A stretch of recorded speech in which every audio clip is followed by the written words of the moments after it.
ദൈവ സാന്നിധ്യത്തിൻ്റെ നിറവിലിരുന്ന് കരയാൻ തോന്നുന്നുണ്ടോ? ആത്മാവ് അങ്ങനെ പ്രേരിപ്പിക്കുകയാണോ? പ്രശ്നങ്ങളൊന്നുമില്ല, പ്രതിസന്ധികളൊന്നുമില്ല, പക്ഷേ സാന്നിധ്യത്തിൽ കരയുവാൻ തോന്നുകയാണ്. നിർത്തരുത്, വേഗത്തിൽ ദൈവസാന്നിധ്യത്തിൽ പോയിരുന്ന് കരയുക. കാരണം വർഷങ്ങൾക്ക് മുന്നേ ഒരു അഭിഷിക്തൻ, ഒരു പ്രാർത്ഥിക്കുന്ന മനുഷ്യൻ ഇതുപോലെ കരയാൻ തുടങ്ങി. അദ്ദേഹം ദൈവസന്നിധിയിൽ പോയിരുന്ന കരച്ചിലോട് കരച്ചിൽ.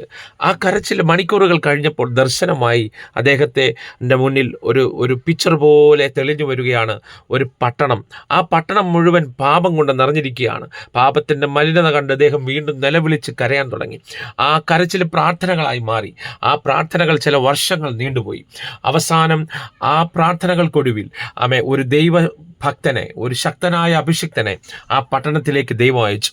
ഈ പ്രാർത്ഥിച്ച ദൈവ മനുഷ്യനുമായി കണക്ട് ചെയ്യിപ്പിച്ചു. അവർ രണ്ടുപേരിലൂടെയും ആ പട്ടണത്തിൽ വലിയൊരു ഉണർവ് സംഭവിച്ചു.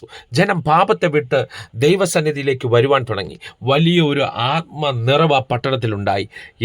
ഒരുപക്ഷെ നിന്റെ കണ്ണുനീർ ഇന്നുണ്ടാകുന്നത് ദൈവത്തിൻ്റെ ചില നിയോഗങ്ങൾ കൈമാറുവാനായിരിക്കാം. നിർത്തരുത്, കണ്ണുനീരോടെ ദൈവസന്നിധിയിൽ പ്രാർത്ഥിക്കാം.